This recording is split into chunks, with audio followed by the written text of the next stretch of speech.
Good evening. I'm happy to welcome all of my fellow board members and the public and call the September 9th, 2021 final public budget hearing and school board meeting to order. This is a business meeting of the board held in the public. As such, the board is authorized to adopt rules or policies to maintain orderly conduct and proper decorum in a public meeting. Please note that your presence here is subject to those rules and policies. Pursuant to Florida Statute 877.13, it is unlawful and a misdemeanor of the second degree, punishable by up to 60 days in jail and a $500 fine for any person to knowingly disrupt or interfere with the lawful administration or functions of any educational institution or school board, or knowingly to advise, counsel, or instruct any school pupil or school employee to disrupt any school or school board function or activity on school board property. To facilitate an amenable environment for all, please be aware of the following. Per our policy, masks are currently required at all times while indoors on school district property, unless a verified medical exemption has been provided. 2, if you must leave the building for any reason, you will not be permitted to re-enter. Your seat will be given to the next person waiting to enter. 3, the appropriate place for public participation in the meeting is during your individual public comment opportunity as identified in the agenda. Outside of your individual public comment opportunity, your role in the meeting is as an observer. 4, I will ask persons deemed to be knowingly or intentionally disrupting this meeting of the School Board of Brevard County or not complying with policy to stop or leave. If persons receiving the warning choose not to follow my instructions, I will instruct Brevard County Sheriff's deputies to take any law enforcement action they deem appropriate, and you may be escorted, detained, or arrested depending on the conduct. Persons who refuse to depart after a warning may also be committing the crime of trespassing, in accordance with Florida Statute Section 810.08. These statutes apply to conduct on all school board property, which includes this boardroom, as well as the outside of this building to the sidewalk. If you continue to cause a disruption, you are advised that you are in violation of Florida State Statute 877.13. Or if you fail to leave the premises after being warned by the Sheriff's Office, you are committing trespass, and the board has authorized the Sheriff's Office to enforce these rules. In the event multiple individuals fail to adhere to these expectations and board business cannot continue due to disruption, I will call a recess and request that the law enforcement officers present clear the boardroom of attendees. When the room is cleared, the board will return and resume their meeting with no public present. Those who are signed up to speak will be seated under the front entry area and called in when it is your time to speak. Ms. Escobar, roll call, please. Mrs. Belford? Present. Ms. McDougall? Present. Mrs. Jenkins? Present. Mr. Susan? Present. And Mrs. Campbell? Present. The board will now hold a moment of silent reflection in memory of BPS family members who recently passed away. Dana Mitchell, a before and after child care group leader from Imperial Estates. Clarice Jackson, a cafeteria cashier from Cambridge Elementary. Linda Jabkowitz, a cafeteria manager from Food and Nutrition Services. And Candace Verity, a Head Start advocate.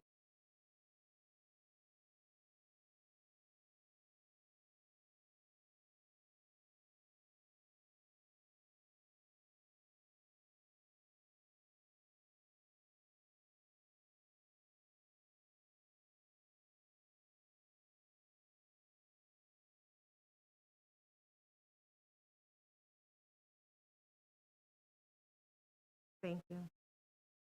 Please stand for the pledge.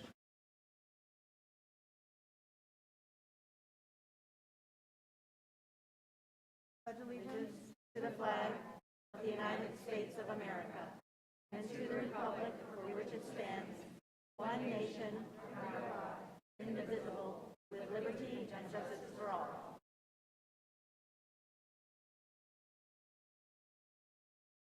At this time, I would like to offer my fellow board members and Dr. Mullins the opportunity to recognize students, staff, or members of the community. Who'd like to start us off? Ms. McDougall? I'm going to start by giving a huge shout out to the facilities department, especially a couple weeks ago, Coco had a blown transformer, and they had to vacate this. The school got real hot, obviously, and the transformer wasn't a little one. They had to bring in a crane from Daytona, which meant our facilities team worked through the night to make sure the next day, with Florida Power and Light, to make sure that there was air conditioning. So my shout out is to, I hope I get everybody's name right, Kevin Batchelder, Mike Vilgatti. Did I say that right? Did I say that right, Miss Han? I don't know if I did. Ron Anderson, Sean Click, Greg Walsh, Larry Elmore, Jason Pitcher, Keith Stevenson, and Jim Ross. So a big shout out to them for working through the night to make sure the next day that our students and staff had air conditioning. So thank you very much for going above and beyond. Thank you, Ms. McDougall. Ms. Campbell? Thank you. So I just wanted to highlight a special recognition week that is coming up. September the 12th through the 18th is National Arts and Education Week. We have Arts and Education Month, which is in the spring, but National Arts and Education Week is next week. And I just applaud all of our arts teachers, which include our elementary music and strings teachers, our art teachers, we have all the different kinds, drawing, ceramics. This is not your mama's art class, you know. We have digital arts as well, band, orchestra, choir, theater, music theater. My family has particularly been blessed to be a part of many of these programs, and I'm so thankful for all of our arts teachers across the district who do such a fantastic job and always represent our district well, and our students under their tutelage, represent our district well in state competitions and national competitions as well. So thank you to all of our arts teachers. Thank you, Ms. Campbell. Ms. Jenkins? Yeah. Can I put myself on now? Yeah. Okay, thank you. Good pick. This Saturday, there are a lot of events going on around Brevard for 9/11, and I found one that I thought would be particularly interesting to participate in. I'm really looking forward to it. The Cocoa firefighters are doing a 9/11 memorial stair climb. And they're going to be climbing 2,071 steps, which equals the 110 floors of the World Trade Center. And it's going to be taking place at the Richard Blake Stadium. And you're still able to register if you want to participate. There's no time to complete it, and you don't have to complete it completely if you can't. But you can register at coco911stairclimb.com. Thank you, Ms. Jenkins. Mr. Susan? Yeah, I wanted to say, I don't know if everybody out here follows sports or anything like that, but this weekend opened up college football, which reminded me, since you mentioned Coco, that we got a little bit of a bet coming. They're number one. Right? Who's number one? Coco. Yeah. Coco is an amazing program, and for those of you that don't know, Miss McDougall and I have a little running bet that when Rockledge plays Coco, we always have to, whoever wins has to wear whatever it is on the other outfit, right? So last year, I had to wear the Coco Tiger hat, which I think I still have a rash from, but we're going to be doing something else this year. That game is going to be Wednesday, November 3rd, and it's in my house this time. So I'll make sure you're taken care of and they don't harass you too much, but I think we got it this year. Don't hold your breath. Yeah. And then I wanted to say thank you to Russell Broom. We were working on getting together, and the school board members were talking about it. We're going to start talking about our career and technical programs, and we're going to get into our schools and start showing those off. So Russell Broom and everybody are doing it. We're going to try to show our community what we have. Last year we did a couple of them, but so that everybody here knows, we have aviation, we have automotive, construction, and everything else. And while this is going on, we can't forget that these kids need to get to work.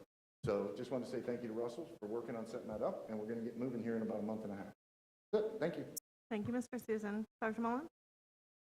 Thank you, Ms. Belford. I want to take the opportunity just to give my a shout out and my appreciation to several BPS staff members across several divisions here at ESF. Over the last few weeks, we've experienced absences at a higher rate than we anticipated, and with a lower rate of substitutes available, it required and called on folks here to go out to our schools and support our classrooms and our schools. And without any reservation or any hesitation, our staff jumped to response to support our schools, to keep our schools open, to meet the needs. Certainly, Leading and Learning sent several staff out to our schools, student services, even operations, government, community relations, human resources, and so on. But even in our schools, administrators are going to help other schools in administrative capacities. Going down an administrator themselves at their school to help another school that's in need. Just a tremendous demonstration of dedication and a commitment to teamwork, and I just continue to be immensely proud of this organization and the work that we go to serve our kids and serve our schools. So thank you to our team. Thank you, Dr. Mullins. I know, board members, we have talked quite a bit about the struggles that we've been having with getting testing for our faculty, our staff, and our students. And I hopefully you all saw Ms. Moore's email that went out this week that we are going to have some of those home test kits that we will have in our schools and at facilities here for symptomatic individuals to be able to test at home, alleviating some of that challenge. And so I just want to give a shout out to all the folks that are coordinating that. Obviously, as you can imagine, distributing throughout the district is not easy all the time, right? Making sure that we have everybody covered. So just super excited that we're going to have that opportunity for our students and our staff and our faculty to be able to get back to loving learning as soon as possible. And then I also want to give a shout out to many of our schools have transitioned and already taken part in the virtual open houses since we gave the direction that we didn't want large groups of people around.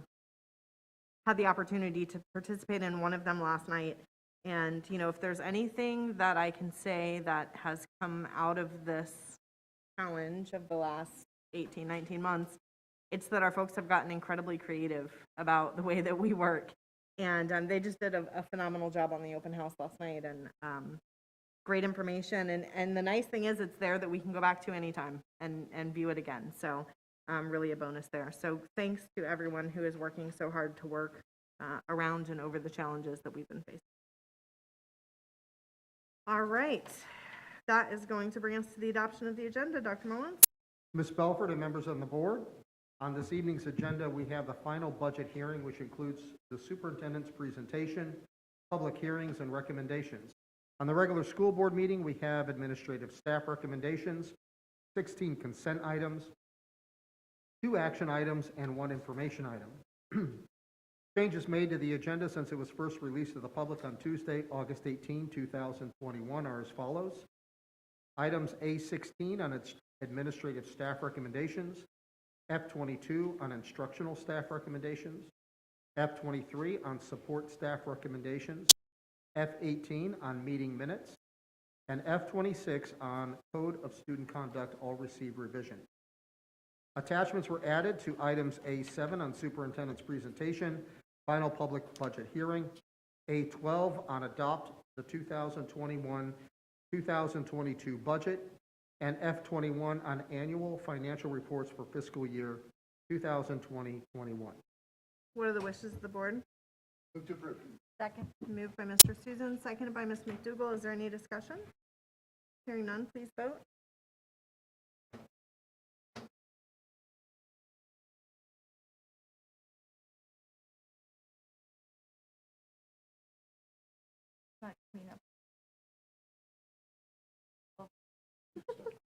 No, really, I don't, it's not, I don't have.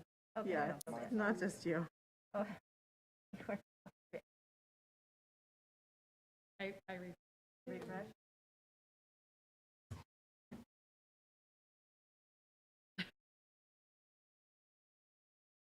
You want a voice vote? All in favor, please signify by saying aye. Aye. Aye. Any opposed, same sign. The motion passes 5-0. Okay, it's saying that A present, yeah, it says we're Yeah. not here. Did you get that, Pam?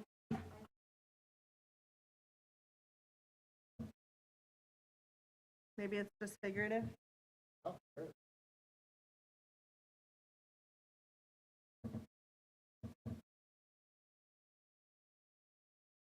All right.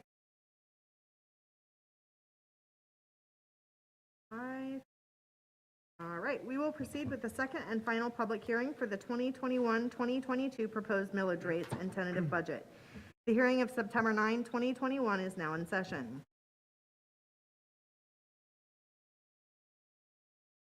I feel like I might have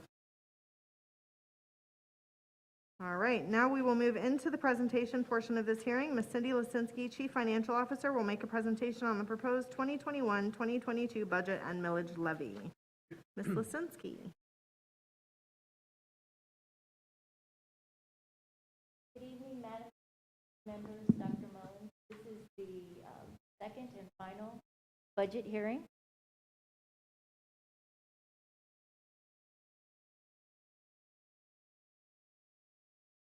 This slide depicts the agenda for this evening.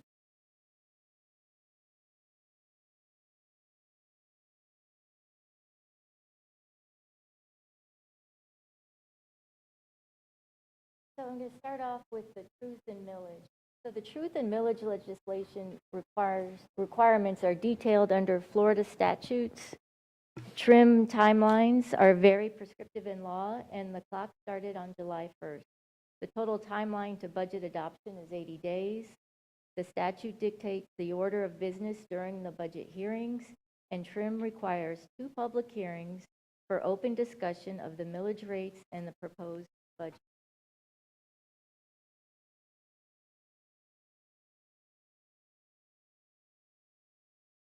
So millage is a term that represents the tax rate levied on real estate or other property. 1 mill is equivalent to $1 in taxes per $1,000 in taxable value. If your home has a taxable value of $100,000 and you're assessed a mill tax rate, you would pay $100.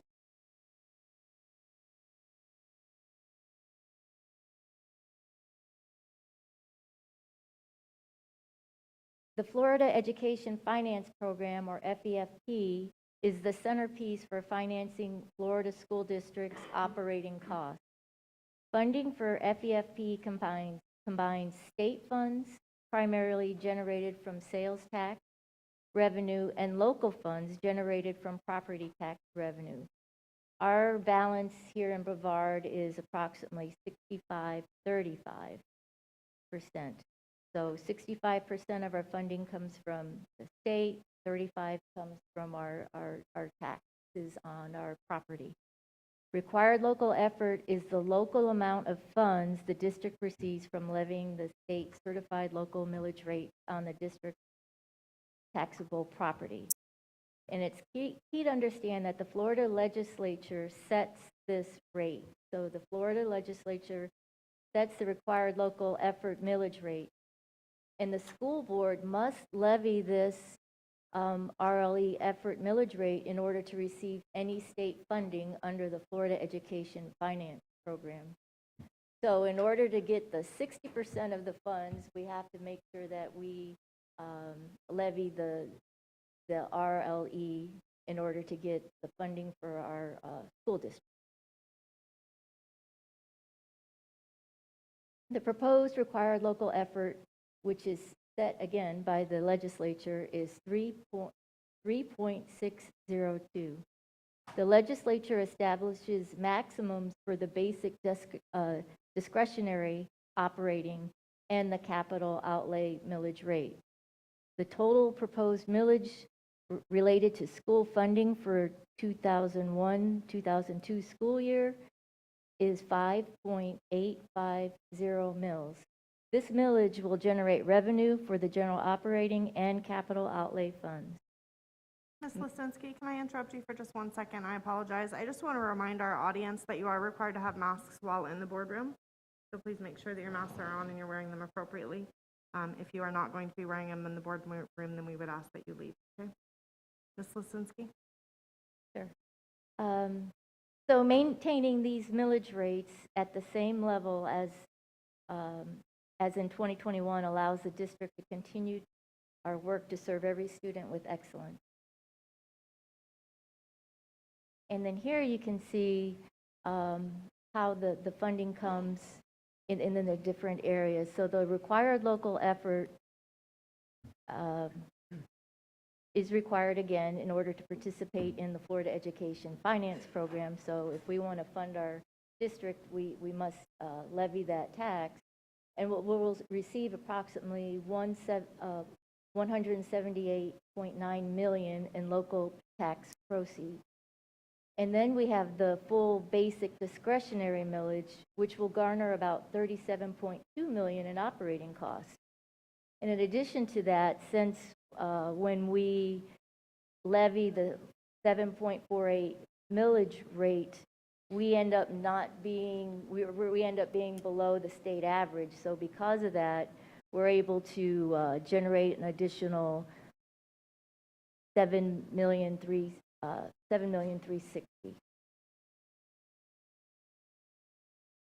And then the local capital improvement millage, or LCI, will provide the district $74.5 million. 37.6 comes off the top to pay district's debt service, which covers principal and interest payments for previously bonded debt that was issued primarily between the years 1996 through 2008 in order to build schools and provide major renovations. LCI contributes $10.3 million towards maintenance costs for labor. LCI also pays for the district property insurance, which leaves $21.1 million for capital needs projects throughout the district.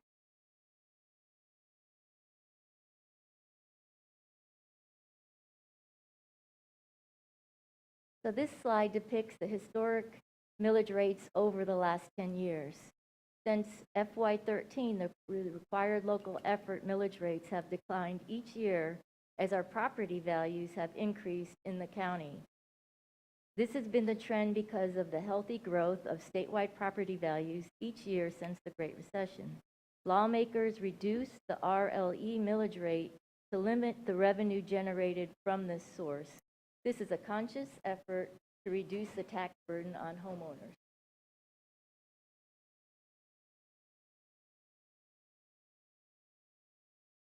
As required by TRIM, we must compare the proposed millage rate to the rollback rate. The rollback rate is the millage rate that would generate the same amount of revenue as last year if applied to the current year's adjusted taxable value. Said another way, the state rolls back the rate as property values increase to bring the total dollars available roughly equivalent to the prior year.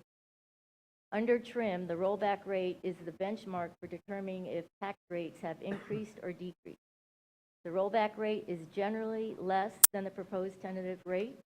When the rollback rate is less than the proposed millage rate that we receive from the state, we must advertise a tax increase.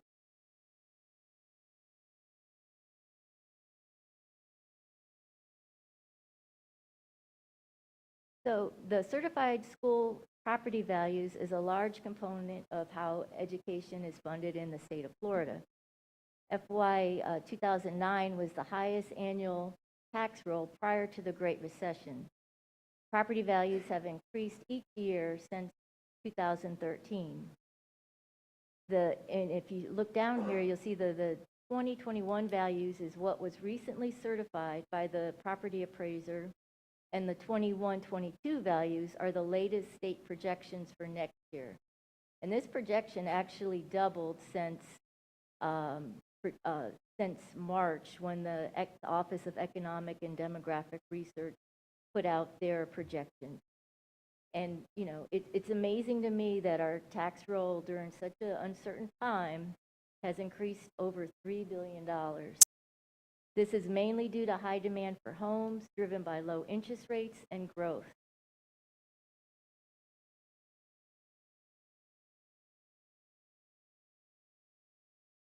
This slide illustrates the changes in school-related property taxes for a homeowner over several years. In this example, a home valued at $200,000 in 2016 would have generated roughly $1,210 in school-related property tax. If the owner qualified for Save Our Homes by a 2021-22 school year, the assessed value of the same home would be $220,000. Based on that valuation, the school-related property tax would be about $1,142. This is an increase of 9 cents from 2020 tax year.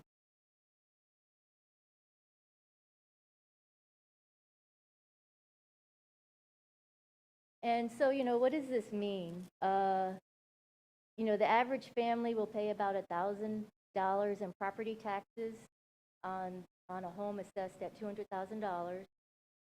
And what that means to the schools in the district is $2.80 a day. And then the $2.80 per day pays for teachers, school counselors, buses, electricity, fuel, lab equipment, laptops, just everything that we need was that $2.80 a day.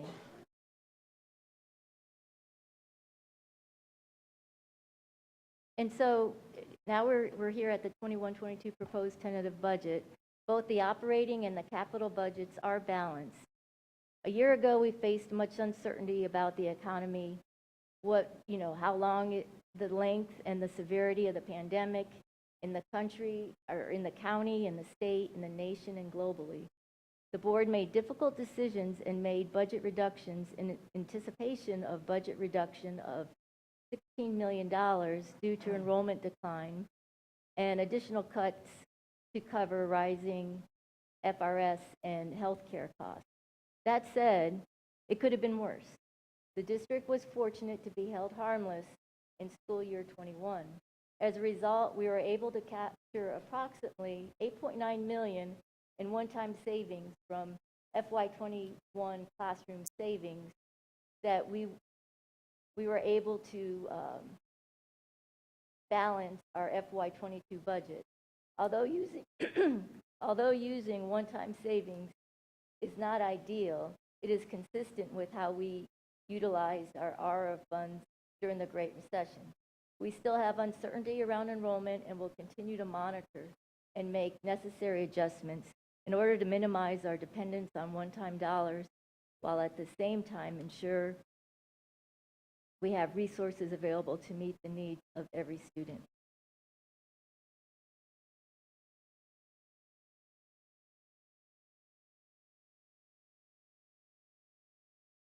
This slide kind of lays out or breaks it out a little bit further, and it starts with the fund balance as of July 1st. It shows our revenues, our expenditures, transfers in, transfers out, and projected fund balance for June 30th. And again, I know I say this every meeting, a budget is a plan based on estimated revenue and expenditures. It is not money in the bank. It is a starting point. Lost revenue like enrollment decline, increased expenses, and/or emerging requirements impact the bottom line. No plan survives for first contact. The key is to build branches and sequels as we closely monitor the execution of our budget. And then the total tentative budget is $1,281,988,000. Do I got that right? 698. And then the next step is a notification of the final millage and budget.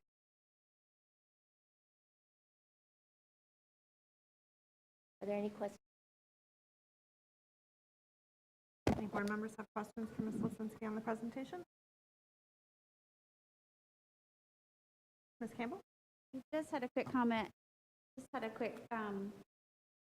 Comment and a thank you. I was trying to find the place and I couldn't find where you guys had talked about. I think it's in the section on the special revenue. Yep, there it is. That talks about our ESSER dollars. And first of all, I want to thank you. I know we're going to be approving it later, our annual financial report. I just appreciate that you guys put all that in its own section, because I think that helps for us to see the federal dollars that have come in, COVID relief. It also helps the public to be able to see it. And I just wanted, and I can see it in the budget as well, even though we haven't received the next set of dollars, but I would encourage the public to take a look at the annual financial report for last year, as well as my federal board members, starting on page 9 through I think about page 15. It lists the income we have received. There was some question back in the spring in the legislature about school districts who hadn't used their CARES Act dollars because they were looking at old data that showed this is how much you've gotten in. But I just wanted to highlight that for the first round of money that we received last year, which was not counting the gear money, but the esser number one from the CARES Act was $17 million. And out of that, as of June 30th, there was only $1.8 million left of that to be expended, which at this point, a lot of that could actually be expended. So, and then there's a page that I think the public needs to see in the board on page 12 of the annual financial report that lists ESSER 2, which was passed by the U.S. Congress in December of last year, and we still haven't received those dollars, and it makes planning very difficult. And so I appreciate the work that you guys are doing and our staff to try to cash flow that. I see that we've made some expenditures, but we're still waiting on that. So if you have any updates, I'd love to hear them, but I've not put anybody on the spot on that. But I just think it's important for us to continue to remember and the public to understand that those dollars were passed. They've already been set aside. We're still waiting through the state process. I know Brevard Public Schools has issued our county plan to use those dollars, but they're not here yet. But it also is a good, because I continue to get questions about what did you guys spend the money on. This is a good place to start. And what is our plan to use it moving forward? That is all in here in the budget. So thank you guys for putting that in there. Like I said, not really a question, but I just appreciate it. And I want to make sure that the public is aware that we're still waiting on the second round money. And of course, the American Rescue Plan was passed in the spring, and we really have no idea when those dollars are going to come, which could be really beneficial to our district as we continue to fight the challenges of the pandemic as far as technology and student support, catching kids up who have missed so much school, buying PPE and all of that, and then just trying to get out of this over the next few years. And so just the public needs to be aware of that, and I want to highlight it as often as we can until we have the advantage of those dollars to actually use. So thank you guys for your work to do. And if you wanted to add anything, jump right in, but mainly it was a thank you. Well, actually, some good news. There is some movement. Yay. And of the 4 areas, the academic acceleration, we received those funds. So that was $10.8 million. And we also received the non-enrollment assistance funds. We're still waiting on the lump sum, which is the big amount, the $38.65 million. And the good news is the state has called. They only had one question. So I think that should be moving.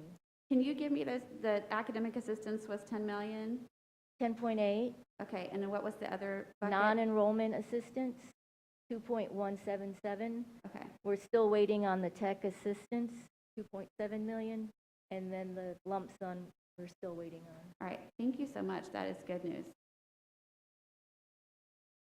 We have not heard anything about ESSER number 3 yet, or our American Rescue Plan funds. So we are still waiting to get direction from the state on those funds. But the state did reach out and ask a couple questions, but we haven't received.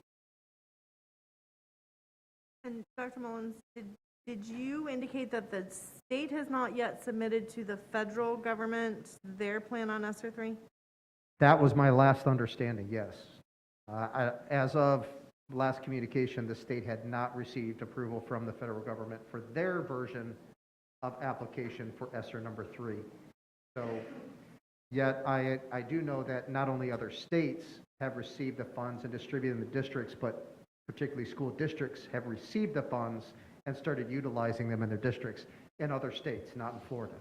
It is my understanding from something I read this last week that the state has received about 2/3 of that money. We just don't have the other third, which is waiting on the application. I don't know if That's true. okay.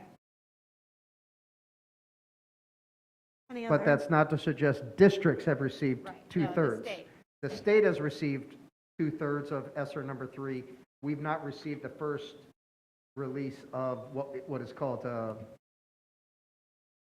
just left me, invitation. What is it? Yes, RFA, request For application. for application. Thank you. It's having a brain block there. Thank you. Yes. And anything else from Ms. Lisinski? Okay. We are going to move on to, let's see, The hearing is now open for public comments. We will, in accordance with Florida law, accept the speakers in the following order: the 2021-2022 proposed millage levy, followed by the 2021-2022 tentative budget. Is there any individual that would like to address the board on the 2021-2022 proposed millage levy?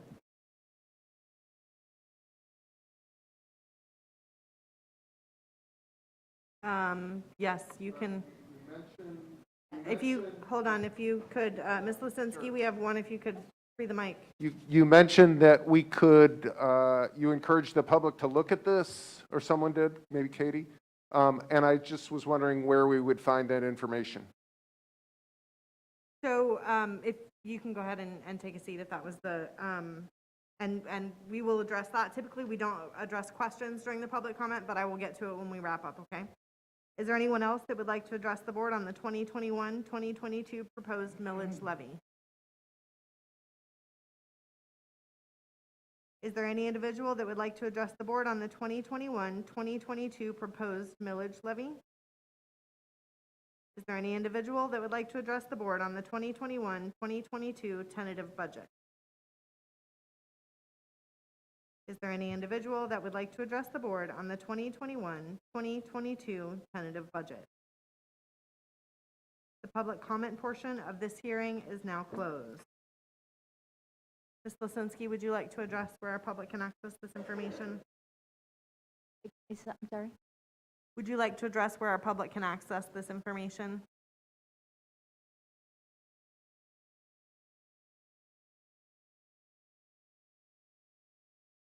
I'm sorry, the AFR and the budget document are both attached to tonight's agenda.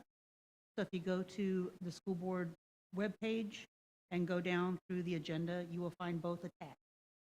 Okay, you can download them electronically. Thank you. All right, that is going to bring us to recommendations for the adoption of the 2021-2022 proposed millage levy and tentative budget. Ms. Lisinski?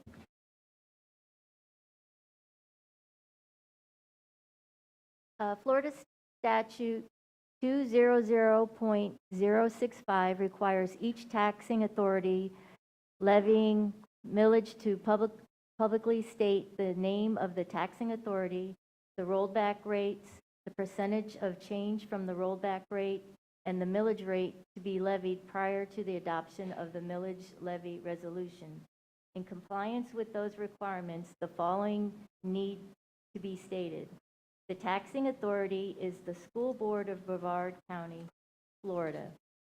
Required local effort, 3.5600. Okay, the 2021-22 rollback rates are the required local effort of 3.5600. Local discretionary is 0.7209.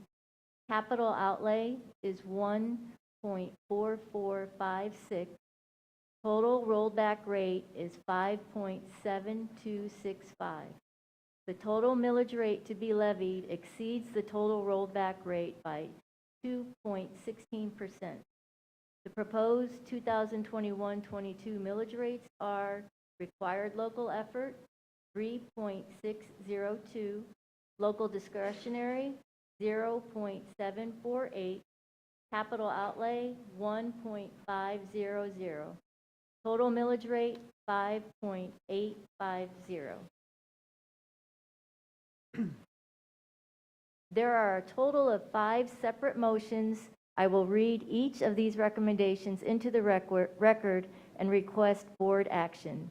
A, adopt the resolution setting the required local effort, local discretionary, and capital outlay millage rate of 5.850 mils for 2021 and 22.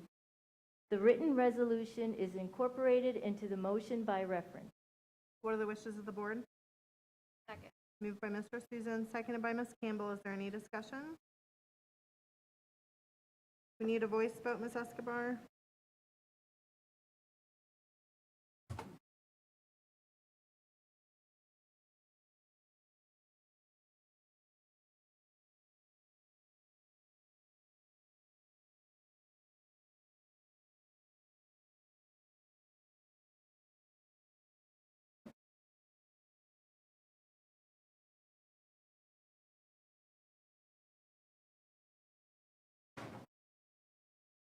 And the motion passes 5-0.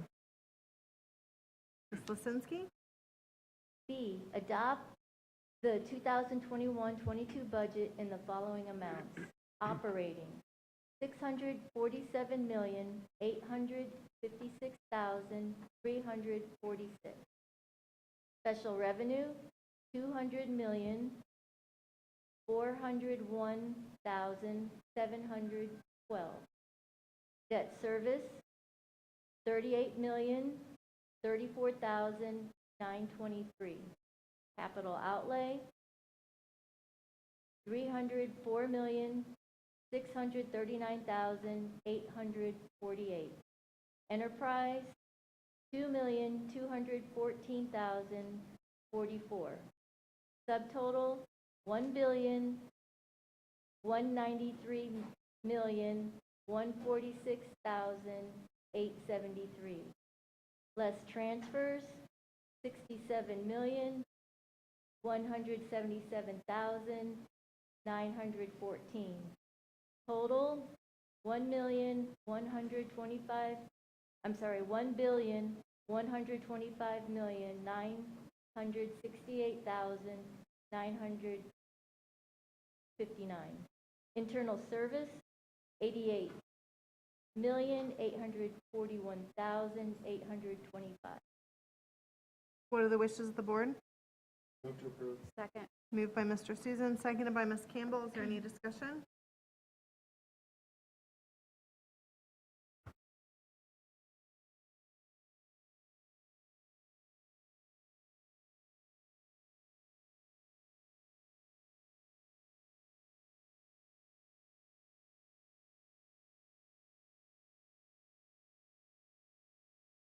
The motion passes 5-0. Ms. Lisinski? C, authorize the superintendent to adjust the adopted millage levy and budget due to changes in the certified tax roll. What are the wishes of the board? Move to approve. Second. Moved by Mr. Susan, seconded by Ms. McDougall. Any discussion? Hearing none, please vote.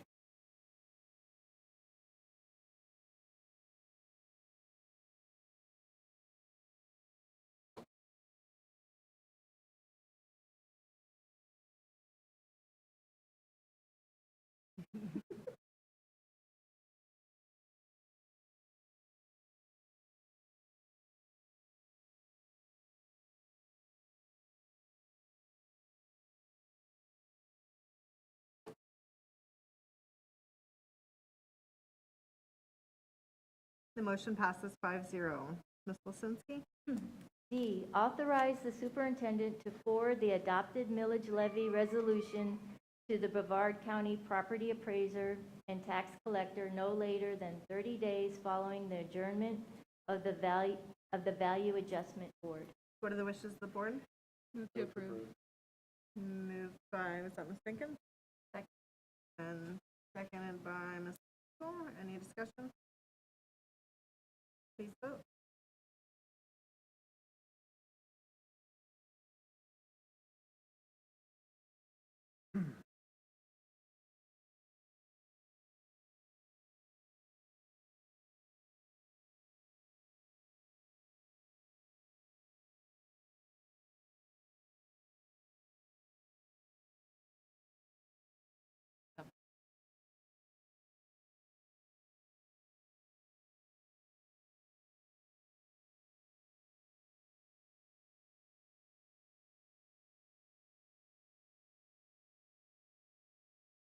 The motion passes 5-0. Ms. Lisinski?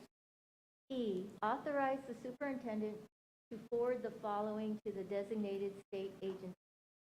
The adopted budget, millage levy resolution, certified tax roll, rolled back rates, proposed millage, and certified copies of the advertisements for the proposed budget and millage rate to the State Department of Education. 2, the millage levy resolution, certified tax roll, rolled back rates, proposed millage, and certified copies of the advertisements for the proposed budget and millage rate to the Department of Revenue. What are the wishes of the board? Move to approve. Moved by Mr. Susan, seconded by Ms. McDougall. Is there any discussion? Hearing none, please vote.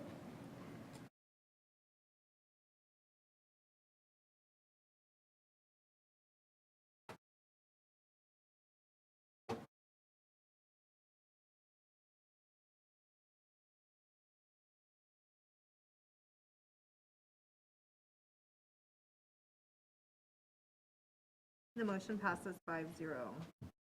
This hearing is now adjourned.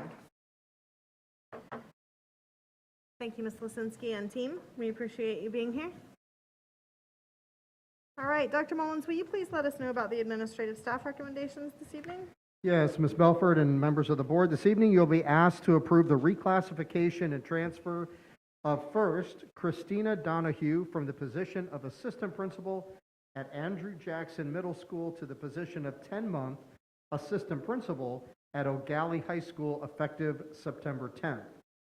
Second, the reclassification of Alicia Lenderman from the position of Title I teacher at Endeavor Elementary to the position of interim assistant principal at Endeavor Elementary effective September 10th. And third, the reclassification and transfer of Mrs. Christina Carver from the position of 10-month assistant principal at Endeavor Elementary to the position of principal at Gemini Elementary School. What are the wishes of the board? Moved by Mr. Susan, seconded by Ms. Campbell. Is there any discussion?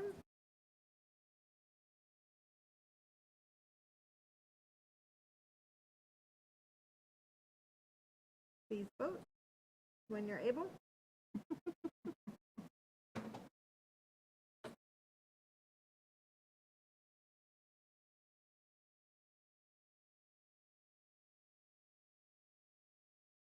Yeah, it just seems to be moving a little bit slow. It's all good. We're getting there. Got it. Motion passes 5-0. Mrs. Belford, if I may just give my congratulations to our three most recent administrative appointees, Ms. Donahue, Ms. Lenderman, Ms. Carver. Congratulations. I know you're out there. You wanted to make sure it was actually official. So you are ready to start tomorrow. Congratulations, and thank you for your continued leadership in our community and in our schools to care for and help educate the children of Brevard County. Well said, Dr. Mullins. Thank you. All right, folks, we are now at public comments. We have 23 speakers signed up to speak this evening. We have only one speaker on an agenda item. It's my recommendation that we hear only speakers who've signed up to specifically address the business items on the agenda during this portion of the meeting and hear the remaining speakers following the conclusion of board business. Does anyone wish to make a motion? I'll make a motion to support the people who are on the agenda, and then, forgot. I make a motion that we go ahead and support the people who are speaking towards the agenda at this point and move everyone else to the end of our meeting before we close. Do I have a second? So I have a motion by Ms. McDougall and a second by Mr. Susan. All in favor, please indicate by saying aye. Aye. Any opposed, same sign. Motion passes 5-0. All right, so our first speaker is Matthew Dolly. Matthew, if you would please approach as I am reading the instructions. Each speaker is limited to 3 minutes. We have a clock in front of me to help you keep track of your time. When your time is over, you will be asked to stop and allow the next speaker his or her turn. Always keep in mind that reasonable decorum is expected at all times, and your statement should be directed to the board chair. The chair may interrupt, warn, or terminate a participant's statement when time is up. It's personally directed, abusive, obscene, or irrelevant. Should an individual not observe proper etiquette, the chairman may request the individual leave the meeting. Let's all encourage an environment appropriate for our children who may be present or are watching from home. Mr. Dolly, give me 1 second. Before Whenever you you're start ready, the sir. timer, I don't want to speak on agenda item. I just thought you had to put something down, so I just picked the letter and wrote it down. Oh, okay. So I'd like to recycle back to being the 11th speaker. I don't want to cut line. It's kind of not fair. Okay, All right. perfect. Thank you, sir. All right, that's going to move us into the consent agenda. Dr. Mullins. There are 16 agenda items under this category. Thank you, Dr. Mullins. Does any board member wish to pull any item from the consent agenda? Hearing none, I will entertain a motion to accept the consent agenda as presented. Second. Moved by Mr. Susan, seconded by Ms. McDougall. Is there any discussion? Hearing none, please vote.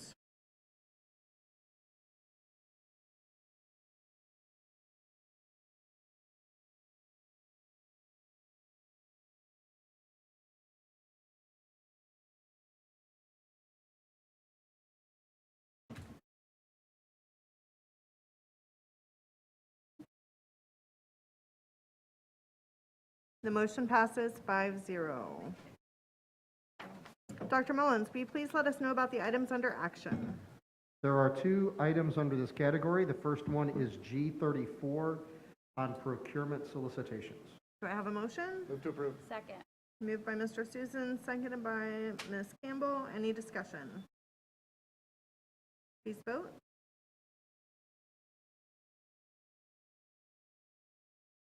All right, Ms. Escobar indicates we need a voice vote. All board members in favor, please signify by saying aye. Aye. All opposed, same sign. Motion passes 5-0.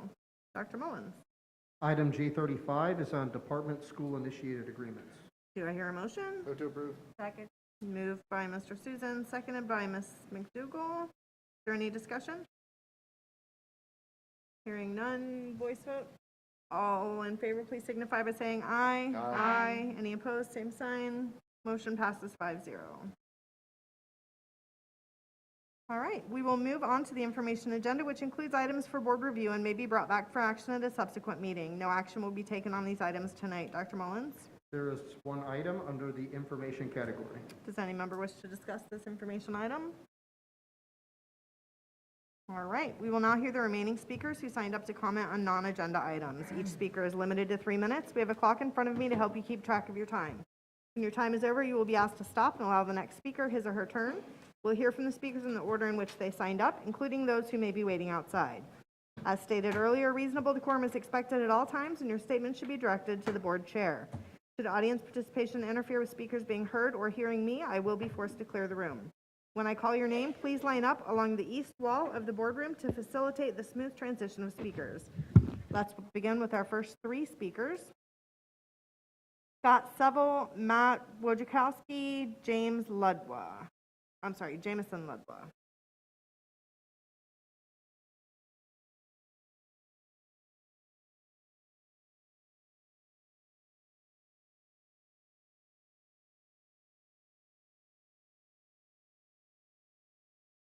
Scott, whenever you're ready, feel free to approach. Thank you. It's a pleasure getting to listen to this on the agenda items that you have that are not COVID related. You guys do a great job. You really do, all of you. I do want to talk a little bit about the COVID. Last time I was here, I talked about how my sister had passed from it, and best friend in the world. She was an awesome person. Anyway, her daughter lives in San Francisco, and she kept telling me, you know, we really are diligent about masks out here. We're really diligent about getting the COVID vaccines. And I thought, well, I'm going to just run, because this is a real life scenario. I'm going to run the numbers and see what they look like.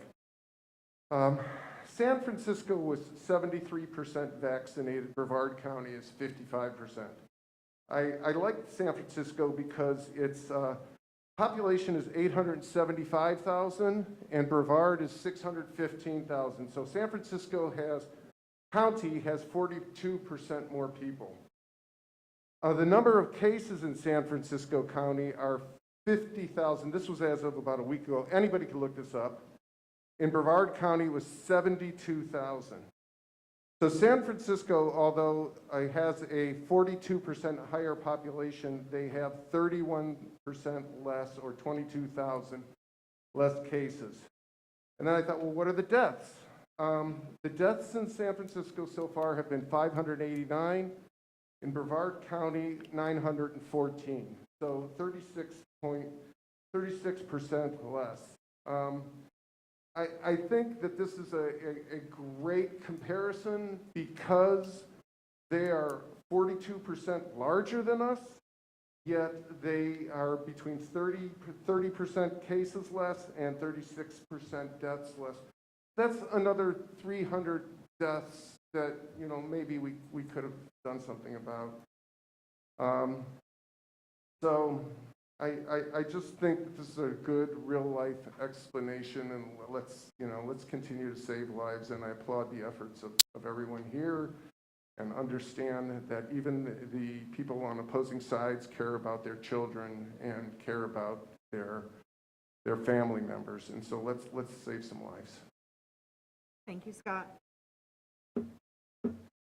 Matt? all, thank you for your service. I do appreciate it. My name is Matt Wojciechowski, registered Republican.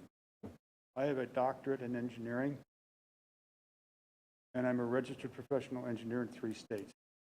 That makes me an expert Hey, witness in the Matt, court. can you just move that mic a little bit closer to you? I'm sorry. How about Yeah. over here? Will that work? Perfect. Yes, thank you. Okay, I'm a registered professional engineer in 3 states, which makes me a person that can testify in a court of law as an expert. And myself and my fellow professional engineers take that very seriously. It's a great burden to do that, and it's difficult. I have 15 issued utility patents. These are real inventions. They are not the same patents that you hear about on the Home Shopping Network. I've also worked in filtration for a number of years, and I want to talk to you about filters.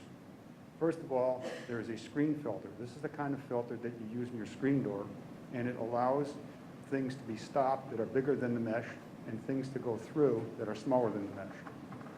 Another type of filter is a depth filter.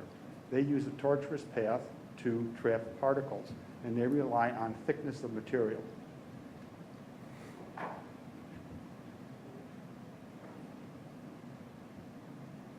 These are the type of filters that you use in your car, in your furnace, and COVID masks.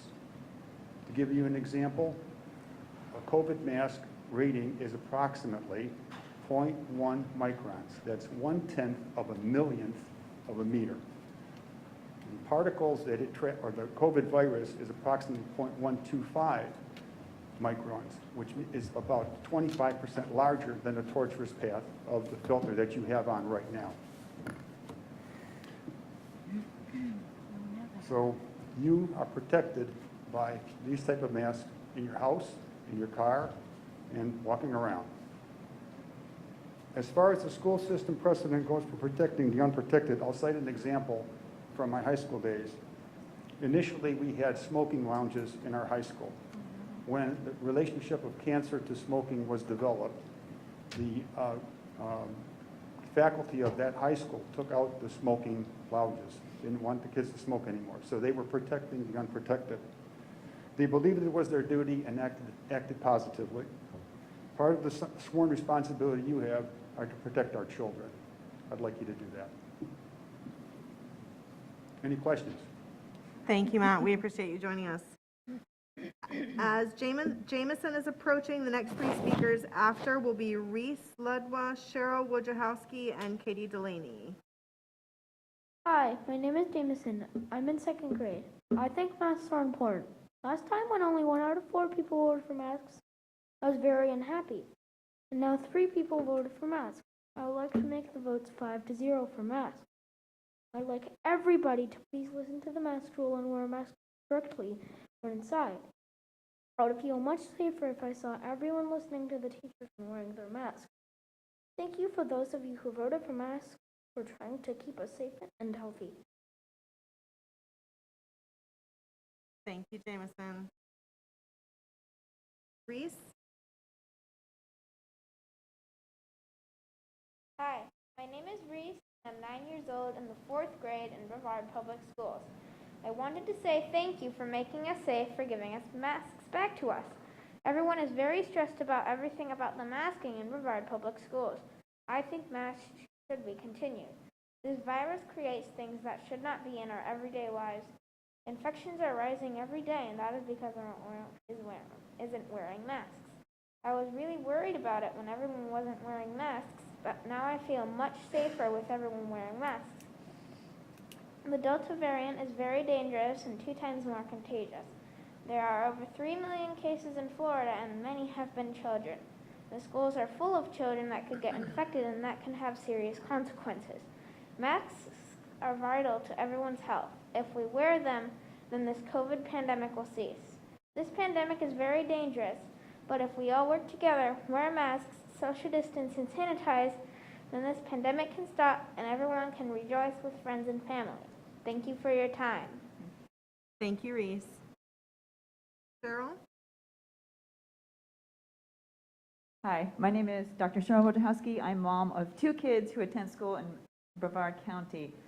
Members of the school board, thank you for reinstating masks. I know it was a difficult decision. For some board members, I know it wasn't your initial choice, but when it happened, you respected it and complied with the regulation. Thank you for that. I think this is a wonderful example for our children.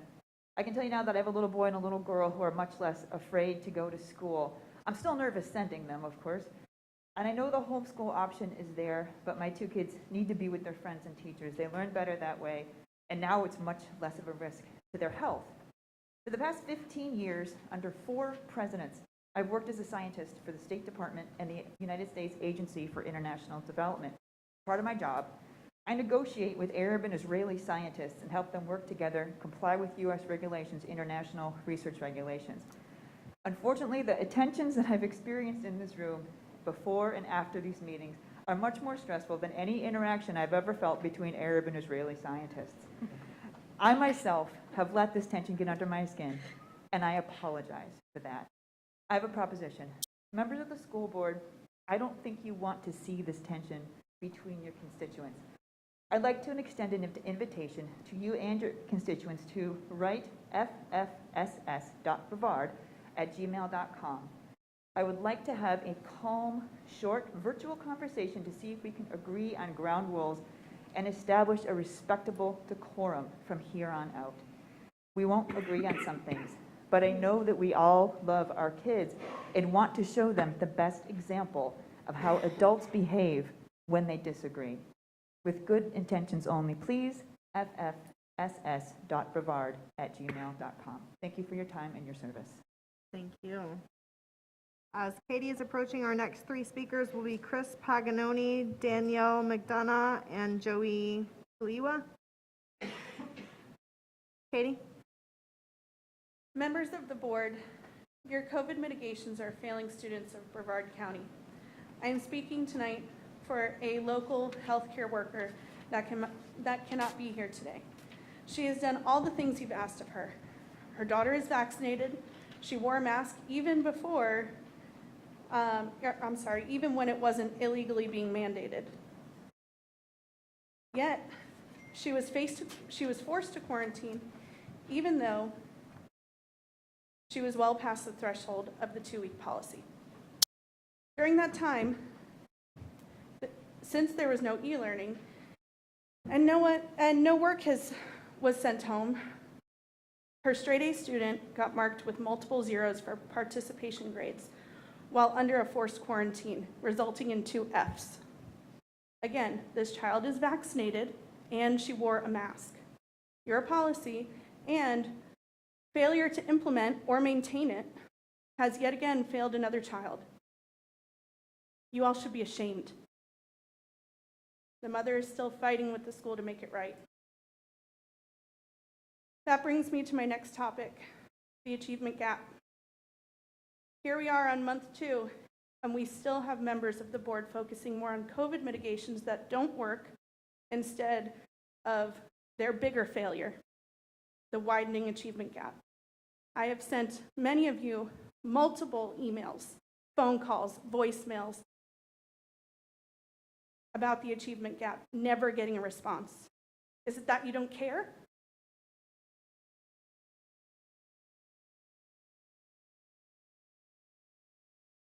If you did, you would return an email, or you would make some kind of effort outside of claiming that it's the fault of teachers' unknown bias.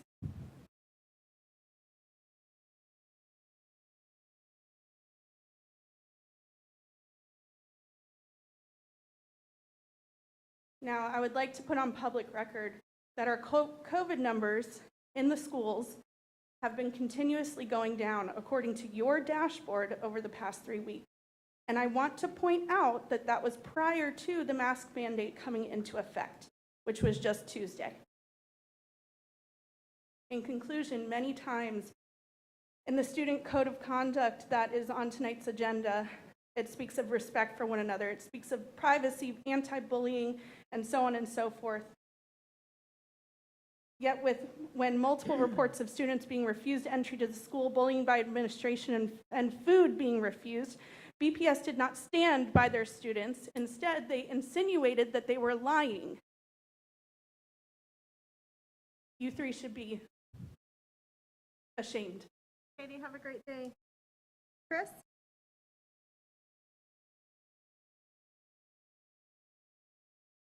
Hi there. My name is Christopher Paganoni. I am actually here to talk about data and information. One of the things that I've had a problem with is getting actual data from the school board and from the county regarding the number of cases per school. And I keep hearing the word PII being used. I am a professional certified systems engineer. I hold the CISSP. My number is 579277. That makes me an expert witness in information protection. So let's talk about the PII issue. Under the NIST SP 800-122, that is the actual document number. The name is for the Guide for Protection of PII. It clearly delineates that there's only 2 ways to get to identifying a student or a person by information. Those 2 ways are either by direct method or through indirect. Releasing, according to the Department of Education's Student Privacy Policy Office on their memo March 2020, they were asked directly, can you release the number of cases per school? And they said generally yes. It is not an issue of PII, according to them. It's clearly delineated that a reasonable person, if they cannot arrive at the identity of the individual, then you have no PII condition. PII, by definition, is when its distinguishing identity is your name, social security number, date of birth, place of birth, your parents' identification. Indirect or linkable information is known for weight, sex, age, very specific information. The key here is that when you say, I had a student out of school for COVID in this specific school, if you're not releasing how many other students are out that day for other causes, you have nothing to go with. There is no PII there. It would not hold up in a court of law.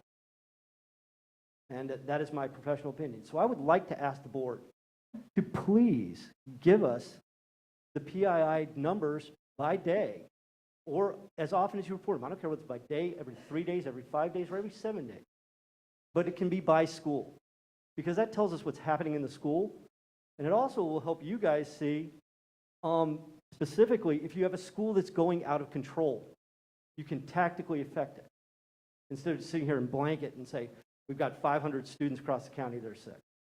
I'd like to know if 300 of those students were in one school, or are they spread in large numbers, where you have other schools that are at 0. You can also parse this information from how many students you're quarantining, so not really getting anything from your PII. Thank you very much. Thank you. Danielle?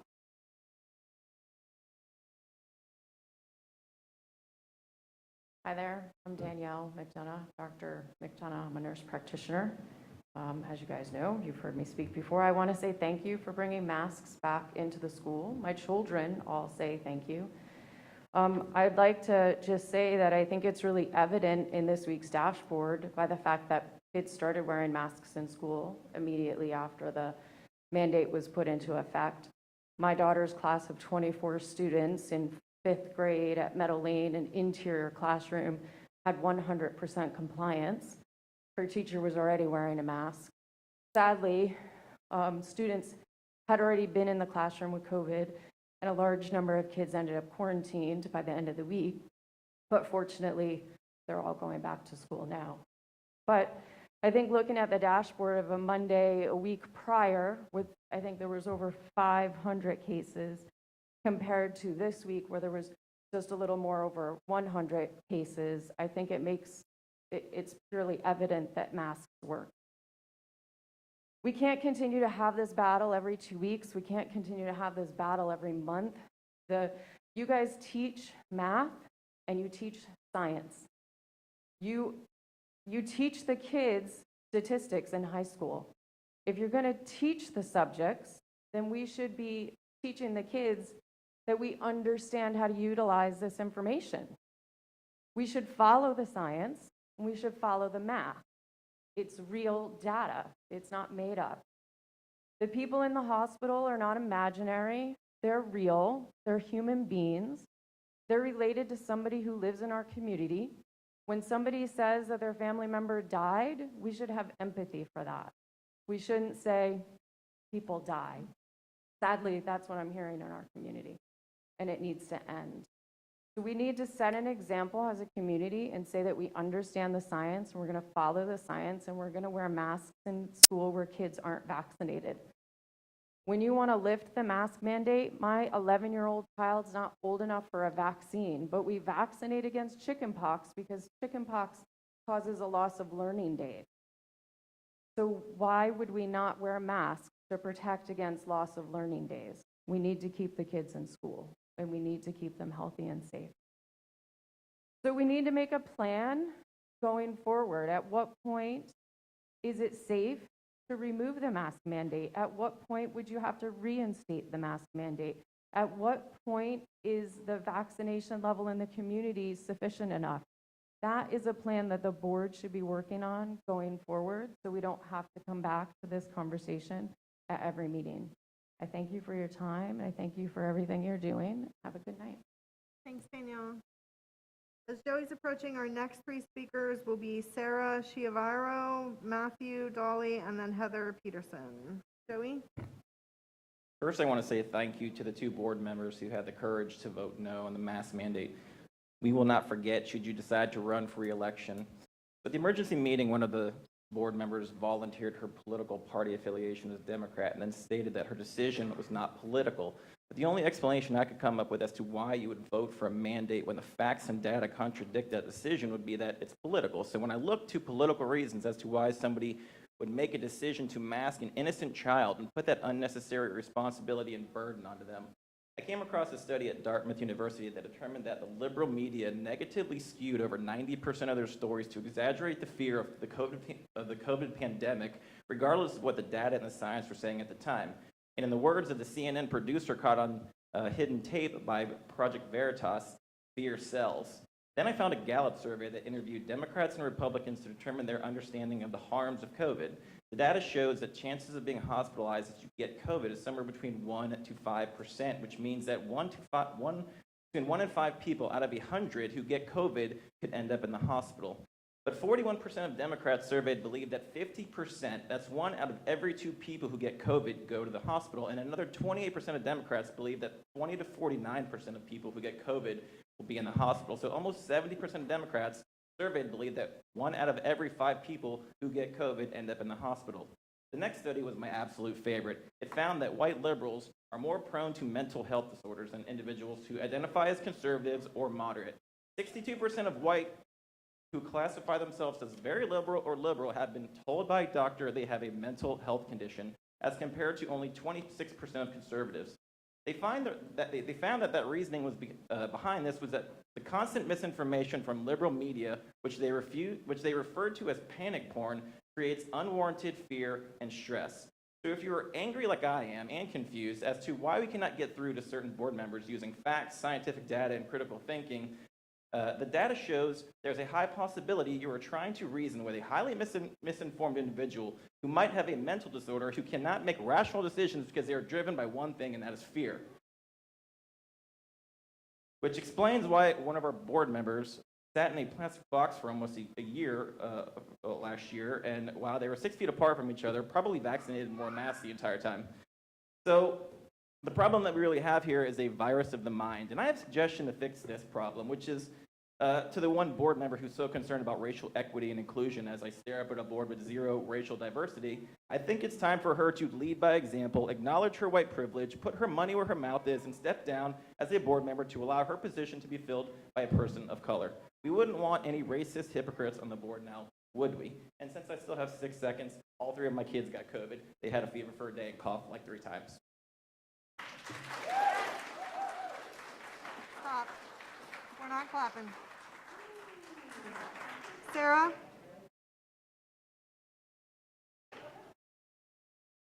Good evening. I'm Sarah. I'm a Brevard County resident, taxpayer, registered voter, stakeholder, and I'm a mom of 2 children in BPS. The COVID-19 BPS dashboard shows numbers going down, and that is a wonderful thing. I don't want anyone to get sick, and I've helped people get connected with medical professionals and treatments that worked well, incredibly well. My family and I continue to pray for those who are sick to get well. Unfortunately, this illegal mask mandate isn't about science, health, or safety, but about money, power, and control. I based that statement on the panel of one-sided experts you brought in, saying that no matter if there's a mask mandate in place or not, there's going to be community spread. You didn't listen to them by not keeping mask wearing a parental choice. This is a passionate issue, but the focus needs to be getting back to education. How we do that is keeping masks a parental choice.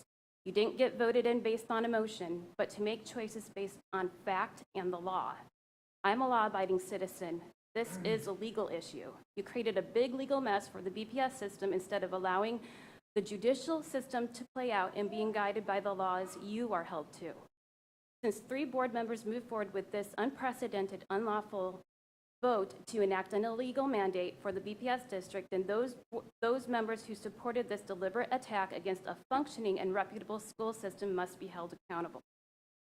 I, as well as many others, feel you have broken your corporate fiduciary responsibility that undermines the efficacy of the entire school system. 3 board members chose to put our children in this illegal, unstable situation, not the parents. This illegal, unstable situation is taking a mental health toll on our children and families, with 4 weeks into the school year, now facing difficult choices and leaving hundreds of families scrambling, confused, and in illegal back and forth. With our children in the middle and taking the brunt of it.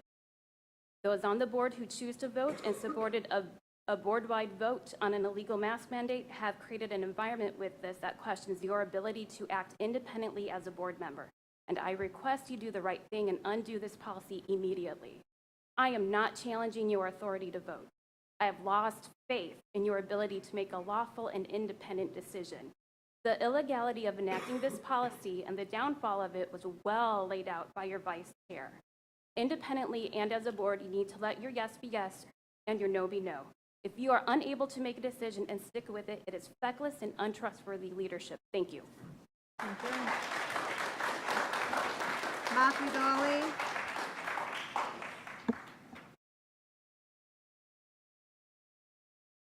Hello, my name is Matthew. Thank you for having me. Village idiot.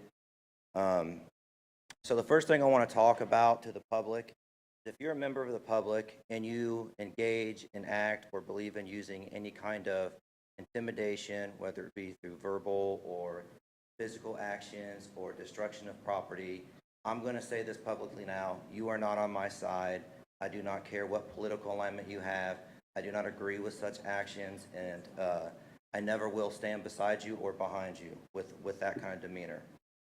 Furthermore, to speak to the public from some of the stuff I've heard tonight, I might agree with some discontent or some, feelings. The 5, 6 people that sit in front of you at this school board are not mentally ill. As a matter of fact, they are highly intelligent. And if you think of them as mentally ill, you're going to lose. These are very smart people that sit in front of you.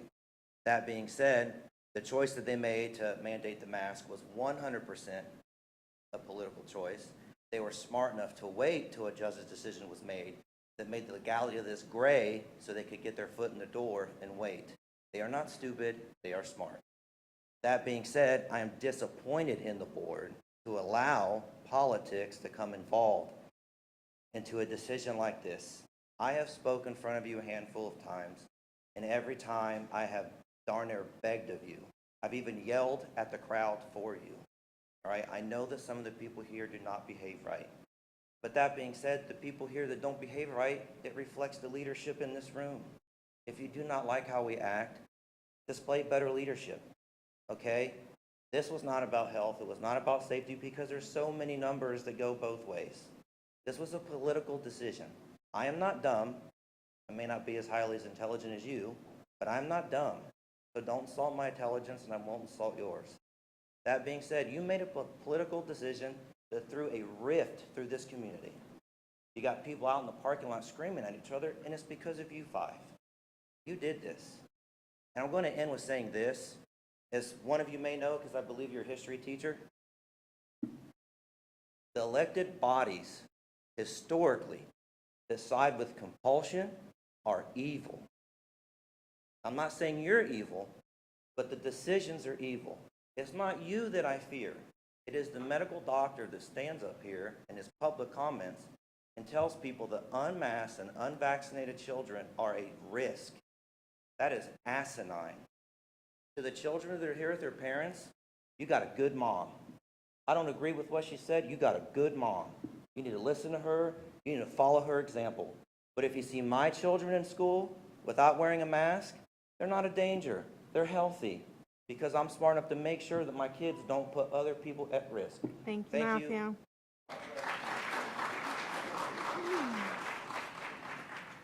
Heather Peterson, and then after Heather, we have Tracy Kafiro, Jabari Hosey, and then Cheyenne Dryden, and then we may take a break. We'll see. My name is Heather Peterson. My husband and I are residents of Brevard County for 8 years now. We have 3 children in the BPS system, 15, 13, and 8 years old. I am here today to put you on notice that the continued illegal behavior of this school board will stop. You will be replaced, and none of us will stop until it's accomplished. The sole purpose of your job is to ensure a quality education for my children, and you're failing on a massive scale. You work for me. You do not get to decide anything on behalf of my children in any other capacity other than education. The last school board meeting you called, I had been admitted to the hospital with COVID and pneumonia because I have asthma. And instead of concentrating on healing and getting home to my family, I was forced to deal with the illegal decisions of this tyrannical school board who thought that they had the right to strip me from my parental rights to make decisions for my children. Thank goodness I had the support of the Moms for Liberty to find the exemptions that I needed for my children. You made the decision despite the fact that there has yet one study to prove that masks work. The CDC's own website, studies cite that it is inconclusive. How disgusting that your own lawyer told you it's illegal to vote yes, and yet you did it anyway. You have allowed politics to severely cloud your judgment and not do what's best for our children's education. You have woken something in this community. It's not going away. We will not forget, and we will not stop fighting for our rights and liberties. I've always taught my children that their choices have consequences, and you ladies, they're coming.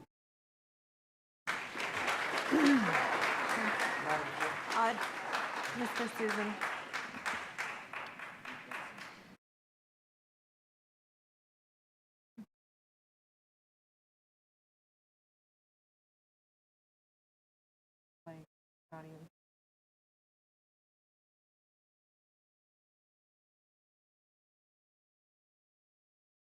All right, Tracy? No Tracy? Jabari Hosey?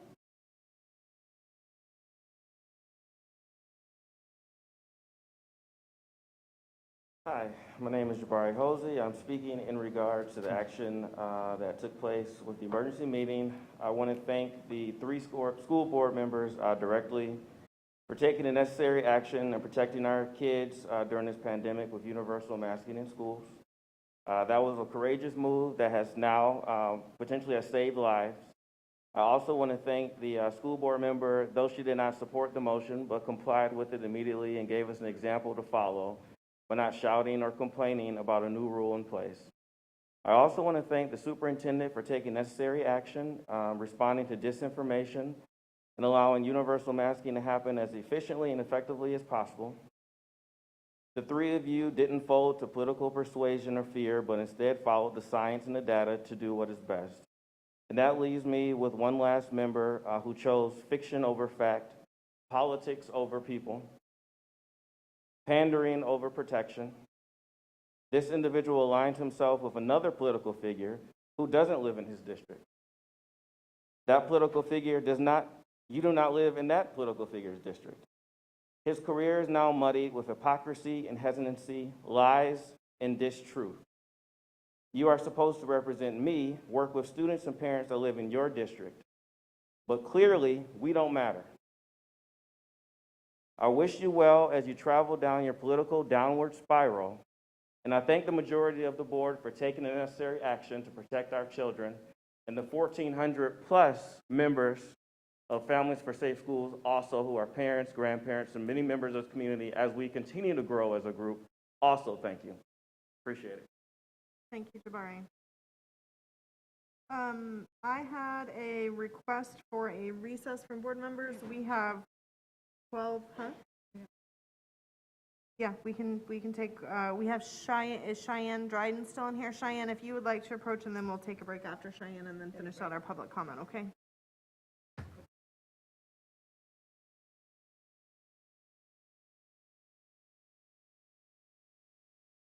They don't have to be quiet. They can talk if they want.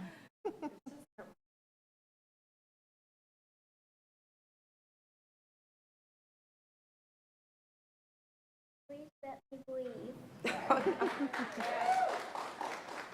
I actually emailed all 5 board members about Tuesday. I picked him up from school. He had a snack that happens at 10 o'clock pressed it into his mask. Mommy, I want them. Okay, say it. Please, Mommy. Good job.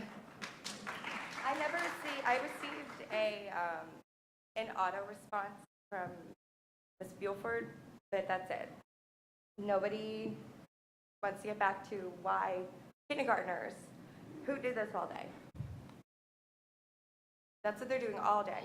His whole class all day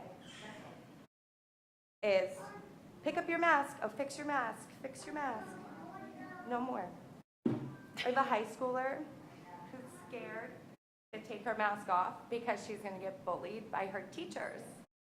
Teachers, not students. Adults bullying 15-year-olds. It's not okay. They're not mask police. They're underpaid. We're understaffed. And you guys want them to do more, constantly. You don't respect your teachers that you're saying you're doing it for. You care about the students? Why aren't you guys in the schools more? Do more for the school. Provide them with proper PPE if that's what you want them to have. His education's being disrupted. My high schooler missed 17 days of school. She went to 8 days this year. I'm gonna have to leave because of the but that's my point. Okay, let's go. Okay. Thank you, Cheyenne. All right, board members, we're going to take a brief recess, and then we will come back and finish out our public comment, okay? All right.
All right, we are back in session, and we'll finish up the remainder of our public speakers. I just want to remind our audience that the speaker's time is the speaker's time. We shouldn't be hearing from the audience during the speaker's time in support or against, nor should we be hearing after the speaker is finished so that the next person can hear what's going on and get to the mic, okay?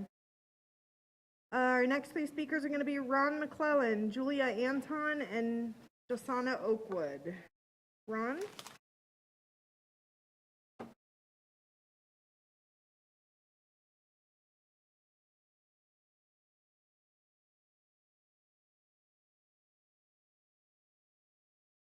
Madam Chair, members of the board, Dr. Mullins, neighbors, and friends. I apologize for not being able to be here during the emergency meeting.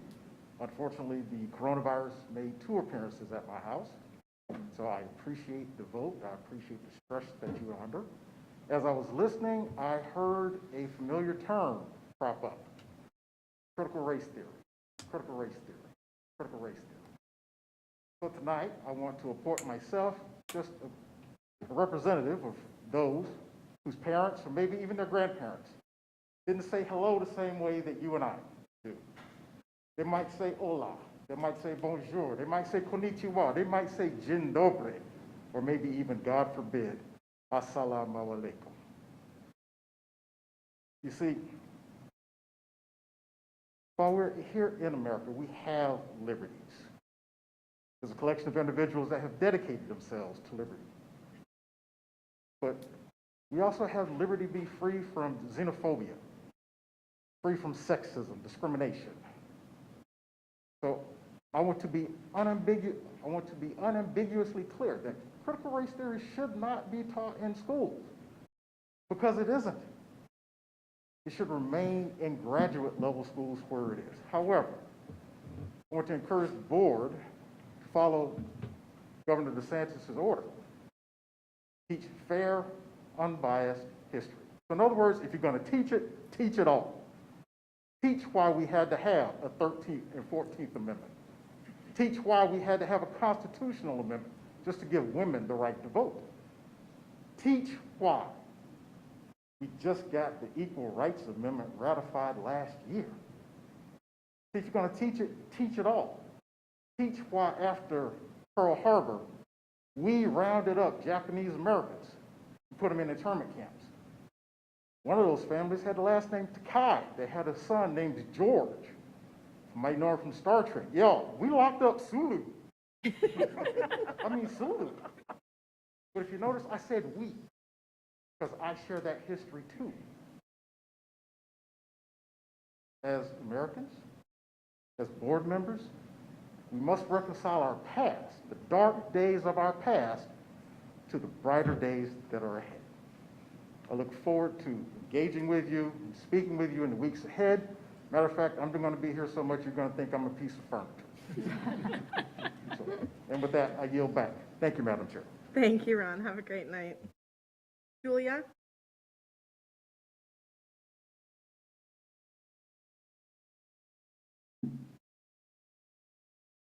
I am reading from the Parents' Bill of Rights, and it says, infringement of parental rights, the state, any of its political subdivisions, or any governmental entity, or any other institution may not infringe on the fundamental rights of a parent to direct the upbringing, education, health care, and mental health of his or her minor child.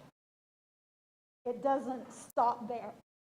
It also says, they may, without demonstrating that such action is reasonable and necessary to achieve a compelling state interest, and that such action is narrowly tailored and is not otherwise served by a less restrictive means. It didn't stop before the word unless. It continued with the word unless. And it established that if there is a compelling state interest that you can show, then you have the right to make decisions. And for the life of me, I cannot figure out any reason why anyone with integrity would have read that and heard the judge rule on it and rule on it again and stand here and quote lawyer Google or quote Steve Bannon or whoever they're getting it from and claim that your decision was illegal. Now, there is zero integrity in claiming that that was an illegal decision. And when they come at you and they yell at you that you're fired and they're going to take your job because you made that legal decision, they're making an assumption about your integrity and they're assuming that you have none. They're assuming that you're so power hungry that you would put children's lives at stake just to keep your job on the board.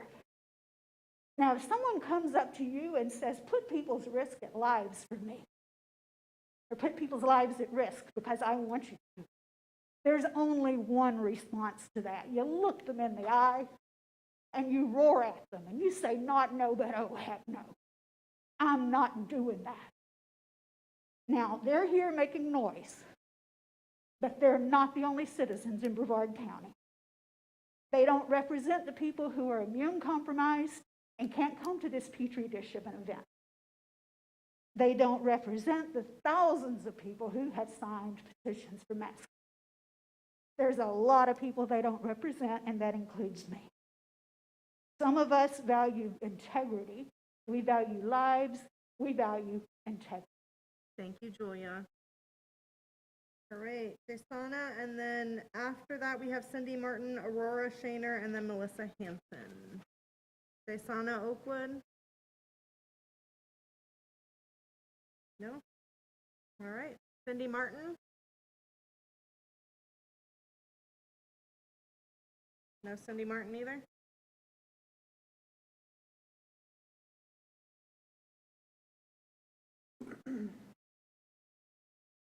Thank you very much.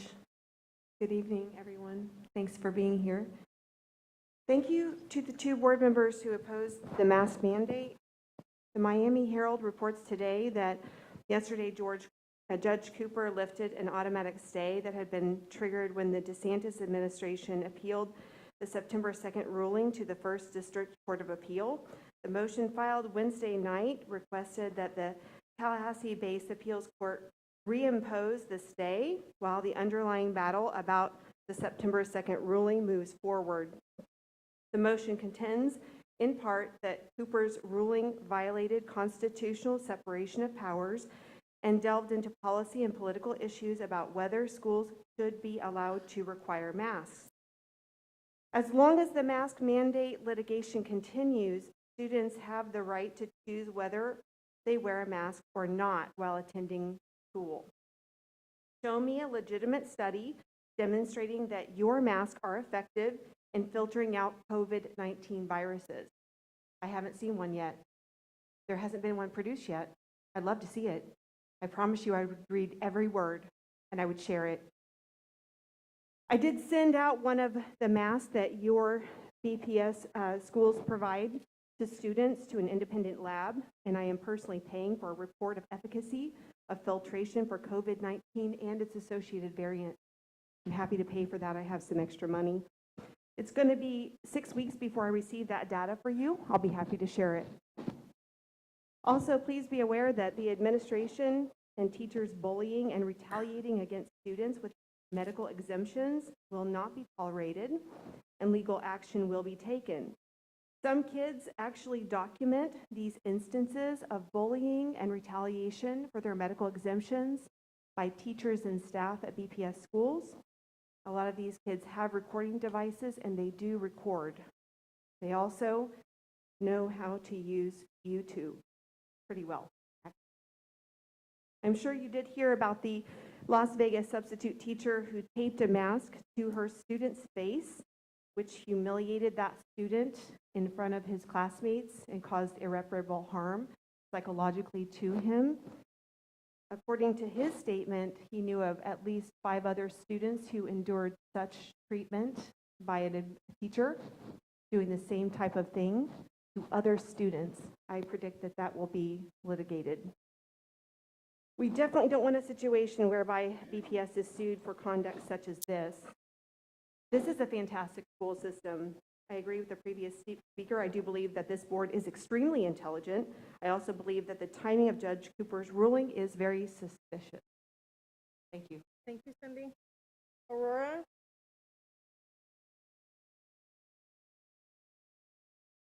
Good evening. Aurora. The fourth grade students are currently learning about government, and yet our very own local school government is letting our children down by breaking the law. In the Social Studies Weekly last week, my fourth grader's favorite question was, quote, "What are some common issues that face the state of Florida?" Close quote. His answer was, quote, "Current issues in Florida are mask mandates in schools. The Brevard School District Board members broke the state of Florida law by voting the mask mandates without parental opt-out. Florida House Bill 241, Parents' Bill of Rights, effective July 1st, 2021, close quote. I'm going to add that you not only broke the law, but you broke their trust. And what you've done and continue to do is unethical and unconstitutional. My son said, why do I have to follow their school mask mandate if they don't follow the state law? Our kids don't need your permission to breathe oxygen. It's a God-given right to all of us. The masks are not proven to prevent the spreading of the virus. Why are we quarantining healthy kids? A headache is not a reason to send a child home for 10 days and miss on school. It's our mission as a school district to serve every student with excellence. Then if that's the question, so then why are the kids having to pay for your lack of excellence by not being allowed to breathe normal levels of oxygen during their school hours? Parents should be able to opt out without a doctor's note. I have my parental right to make medical decisions for my children, not you, not other parents. No person should be mandated to do anything. I'm anti-mandate, especially not in this free country of ours, not for a 99.9 survival rate virus. We all have an immune system. How about mandating vitamins, fruits, and vegetables? Well, I'm anti-mandate. So virtual learning could be a solution for those at risk or afraid of getting sick. I take care of my health and my kids' health, and I like to keep it that way. Our free agencies are the ultimate human right. Please stop quarantining our healthy kids and stop asphyxiating them. My child, my choice. I'm an immigrant and a mom who cares about keeping my kids and America free. Thank you. Thank you. Melissa? And as Melissa's approaching, our next two speakers will be Shondell Barber and then Christopher McGill. Hi. So I'm here to speak out about the implementation of the mask mandate. Your mission on the board says to serve every student with excellence as a standard, to serve, to be a servant. That does not mean mandating or forcing. As a parent, we know what's best for our children. I'm not here to tell other parents how to raise their children, what to feed them, how they should behave, and nor should you be dictating without consent from the parents. Consent matters. It's the ultimate form of respect. Have you asked the children how they feel, what they want? Again, it's a respectful choice. Just as parents are split, they are as well. My child has struggled to keep up with his peers, and now you're forcing another layer of distraction to his learning. How are children supposed to understand compassion when they cannot see faces? How are they supposed to overcome speech impediments when they can't see how to proper pronunciate? How are they able to be inspired when they're being restrained? If you're scared, then you have an option, right? You're an adult. You can make the decision for yourself and your family. You can mask. Our children should not be living this way without parental consent. Our children have already been stripped away of their innocence. They have grown up faster than we did at their age. My kid comes down with mandatory lockdown, right? Like, we're having conversations about hiding from potential shooters in the building. Now we're worried about a mask too. We teach our children to be respectful of others, but are we teaching them that today? Don't they deserve respect? We teach our children that they can only control their own actions and reactions. We should practice what we preach. You take care of you, we'll take care of us. We all make choices. I hope you can all reflect on the choices you made and feel confident and secure in the results that will follow. Please be respectful of choice. Choice for all. We just heard about the budget with respect to enrollment. We all make choices. Remember, a person's a person, no matter how small. And again, I'd like to say thank you to the two members who actually allowed us as parents to still have a choice in how our children are raised. Thank you. Thank you. Hondo?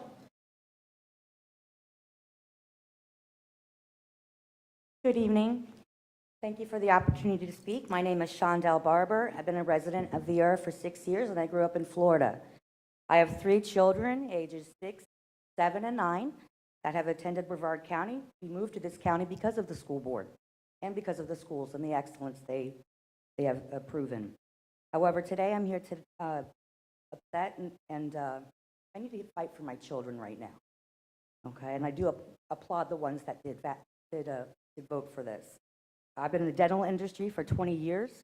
I hold a bachelor's degree in business. I'm OSHA certified, training, compliance, and I hold a bachelor's in business and theology. The coronavirus, when I found this out, I was appalled. This is from the American Medical Association Encyclopedia 1989. The coronavirus is listed in that book as what? A common cold. Okay? That's 1989. Google has removed. Why is my mic not working? Okay, just checking on you. Right. The CDC director has openly admitted that COVID-19 vaccines cannot protect you. Also starting to change the language from immune to protected. That's next. Headaches, anxiety, sensory issues, psychological effects violates the Disability Act. You are breaking the law, and I will make sure that all of you are responsible for it. And if it gets to the point to the Nuremberg, you might want to be a little careful next time. Mask wearing, right? And these are all I have proof of all the doctors. By wearing a mask, the exhaled viruses will not be able to escape and will concentrate the nasal passages, enter into the olfactory nerve, and goes right straight to the brain. That's Russell Brad, the AMD. 17 studies were analyzed and concluded that none of the established conclusive relationships between mask, respirator use, and protection against influenza, common cold, / coronavirus, for our medical history, states that the coronavirus is a common cold.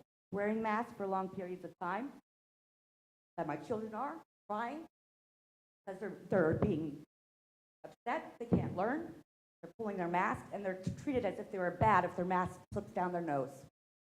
Tyranny. You are violating my rights as a citizen and as a parent. I pay taxes. I pay a lot. This year, I'm going to pay you 0, because that's exactly what you earn. I hope DeSantis will take your salary away, because what you're doing right now is illegal. What's going on in North Carolina is the same thing. Our rights are being violated. You've also violated the rights of the Special Needs Disability Act, the IPN. Thank you. 405. We appreciate you joining us this evening. Christopher McGill? OSHA says You're done, ma'am. Please step away. Please step away from the mic, ma'am. Yes, out. Yeah, out. That's okay. Okay. Christopher McGill, thank you for your patience, sir. How's it going, school board members? I'm Christopher McGill. I have a beautiful little daughter named Adeline McGill. She attends Suntree Elementary. I try to look at everything on both sides. I want to see it from one person's point of view and another person's point of view and try to come together. It seems like everyone can't figure that out. But I like to look into things because, anybody can tell you anything, but does that mean it's trustworthy to believe? It doesn't matter if it's your average Joe or a person that has 14 different degrees, because we've come to find out that there's evil, there's corruption in every level, industry, company, agency, government, anything that you could possibly think of, it does exist. So with that said, I took a screenshot of what this mask box labels on it, the ones that a majority of you are wearing and you're making others wear as well. It says, this product is an ear loop mask. This product is not a respirator and will not provide any protection against COVID-19, also known as the coronavirus, or other viruses or contaminants. Wearing an ear loop mask does not reduce the risk of contracting any disease or infection. User is solely responsible for the addition of appropriate personal protective equipment. So what that states is the mask does nothing. They don't want to be held liable, so that's why they label their box that. So why don't you guys read what it states before you tell others that they need to wear this? It's disrespectful. And if we want to get to that topic, we can look at last year's numbers. I know we had another gentleman, and I respect that gentleman and his numbers and stuff like that.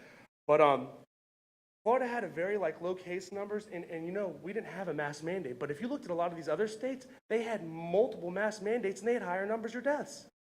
So at the end of the day, these numbers, they matter because it shows you that the mask didn't work. I also want to let you know that the same agencies that you guys listen to are telling you to enforce masks. They're the same ones that are telling you that there's a Delta variant. Do we have a test for a Delta variant? Because we don't. It's a lie.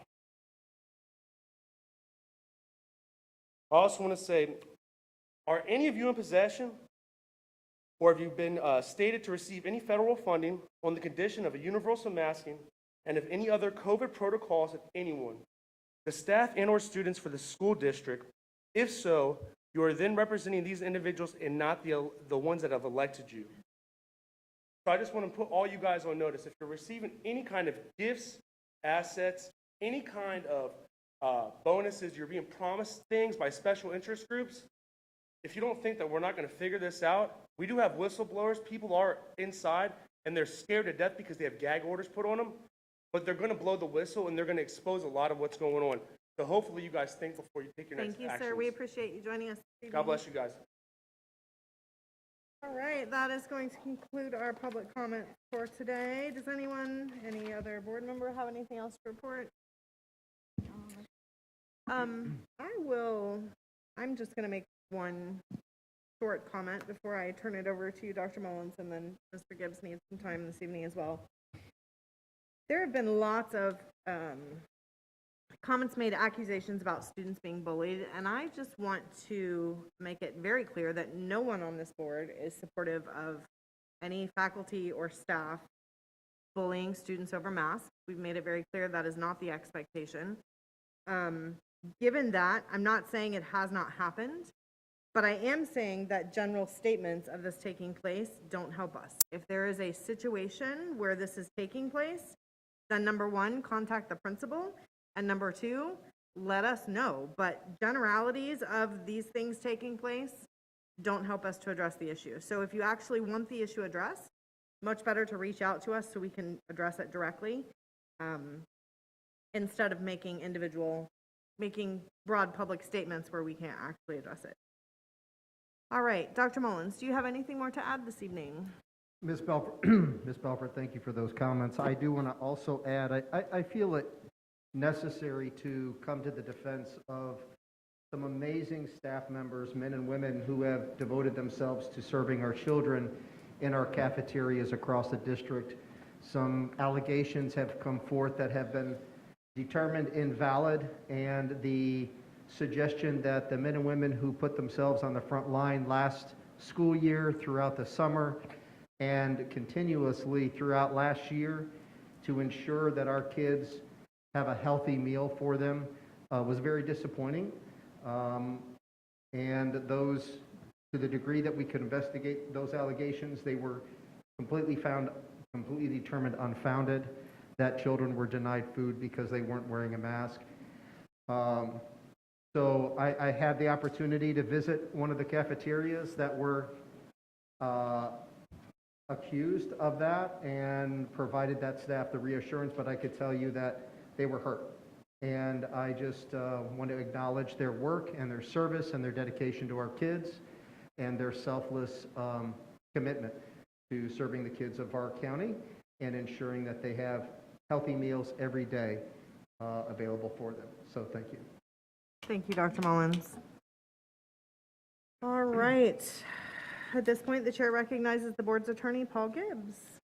Good evening. Board members, I am notifying you that advice is needed regarding OJCC case Pablo Burbano versus the School Board of Brevard County, Florida, case number 21-007623RLD. Pursuant to 286.011 Florida statutes known as the Government in the Sunshine Act, I am requesting an attorney-client session with the board for the purpose of discussing the evaluation and/or compromise of said claim. I will ask the board's clerk to cause reasonable public notice of the time and date of this attorney-client session and the names of the persons attending to be published. It is suggested that the attorney-client session be held September 17th, 2021 at 1 p.m. As required by the statute, only the following individuals will be present: Misty Belford, Board Chair; Matt Susan, Vice Chair; Katie Campbell, School Board Member; Jennifer Jenkins, School Board Member; Cheryl McDougall, School Board Member; Deputy Superintendent Dr. Beth Betty, sitting in for Superintendent Dr. Mark Mullins; Paul Gibbs, General Counsel; William Rogner, Esquire, the HR law firm. I will ask a court reporter to record the session, also as required by statute. Her notes will be fully transcribed and filed with the clerk of the school board. Upon the conclusion of any litigation and/or settlement of all claims arising out of this incident, the transcript will be made public record. No worries. I recommend the board hold an attorney-client session pursuant to Section 286.011 Florida statutes to discuss a pending claim. If there are no objections, I will instruct our attorney to schedule the attorney-client session to be held September 17th, 2021, starting at 1 p.m., or as soon thereafter as the matter may be heard. Do I hear any objection from any board member? Hearing none, Mr. Gibbs, move forward as directed. Thank you. All right. There being no further business, this meeting is now adjourned. Have a great night.